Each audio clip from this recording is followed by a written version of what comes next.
এরে বেশি গুলো ভালোই হয়েছে রে। আসসালামু আলাইকুম কাকা। আসলাম। কাকা চলেন নামাজ পড়ে আসি, আজান দিছে।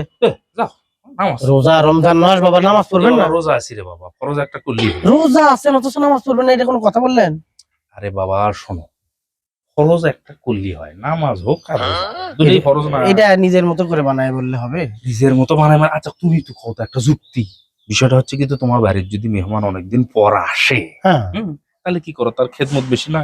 অবশ্যই। আর যে রেগুলার থাকে তার অতই আছে না, না। এরকম মনে করো ফরজ রমজান আসে বছরের একবার, এক মাসের জন্য, এই এদের একটু খেদমত বেশি। বাবাজি আপনি যখন যুক্তি দিলেন। আচ্ছা শোনার, তাছাড়া আমি নামাজ পড়ি তো পারে, এই যে 2 ঈদের নামাজ পড়ি, তারপর শুক্রবার করে জুম্মাত যায়, এগুলো নামাজ পড়া না? মানে বার্ষিক মুসল্লি আর কি। ও যেটাই কও আর কি। শোনেন, আপনি যখন যুক্তি দিলেন আমি একটা যুক্তি দিই। কও।